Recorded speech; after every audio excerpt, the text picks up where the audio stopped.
Hello friends, ನನ್ನ ಚಾನಲ್ಗೆ ಸ್ವಾಗತ. ಬಿಗ್ ಬಾಸಲ್ಲಿ ನೀವು ಅಪ್ಡೇಟ್ ಬರ್ತಾ ಇದೆ. ಏನಪ್ಪ ಏನಾಯಿತು ಎಲಿಮಿನೇಷನ್, ಎಲ್ಲರಿಗೂ ಕೂಡ ಕುತೂಹಲ ಕಾಡ್ತಾ ಇರ್ಬೋದು. ಸೊ ಇಲ್ಲಿ ನಾನು ನಿಮಗೆ ಒಂದು ಹೊಸ ಅಪ್ಡೇಟ್ನ ತೆಗೆದುಕೊಂಡ್ಬಂದಿದ್ದೀನಿ. ಏನಪ್ಪ ಅಂದರೆ ಇಲ್ಲಿ ಡಬಲ್ ಎಲಿಮಿನೇಷನ್ ಇದೆ ಅಂತ ಹೇಳ್ತಾ ಇದ್ದಾರೆ ಈ ವೀಕ್. ಸೊ ಇಬ್ಬರು ಎಲಿಮಿನೇಟ್ ಆಗೋದಂತೂ ಪಕ್ಕ ಅಂತ ರೂಮರ್ಸ್ ಎಲ್ಲ ಹಬ್ತಾ ಇದೆ. ಅದರಲ್ಲಿ ಅನುಷಾ ಅಂತೂ ಈಗ ಔಟ್ ಆಗಿದ್ದಾರೆ ಅಂತ ಸುದ್ದಿ ಬರ್ತಾ ಇದೆ. ಹಾಗೆ ಧರ್ಮಕೀರ್ತಿರಾಜ್ ಕೂಡ ಔಟ್ ಆಗ್ತಾರೆ ಅಂತ ಸುದ್ದಿ ಬರ್ತಾ ಇದೆ. ಸೊ ಈಗ ಫೈನಲ್ ಆಗಿ ಏನಾಗಿದೆ ಅಂದರೆ ಅನುಷಾ ಅವರು ಔಟ್ ಆಗಿದ್ದಾರೆ. ಬಟ್ ಇನ್ನು ಧರ್ಮಕೀರ್ತಿ ಅವರು ಔಟ್ ಆಗ್ತಾರೆ ಅಂತ ಹೇಳಿ ಸುದ್ದಿ ಬರ್ತಾ ಇದೆ. ಅದು ಇನ್ನೂ ಕನ್ಫರ್ಮೇಷನ್ ಆಗಿಲ್ಲ. ಸೊ ನಿಮಗೆಲ್ಲ ಏನು ಅನಿಸಿತು?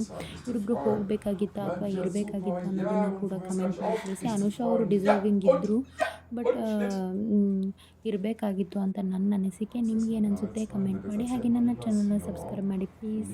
Subscribe to channel.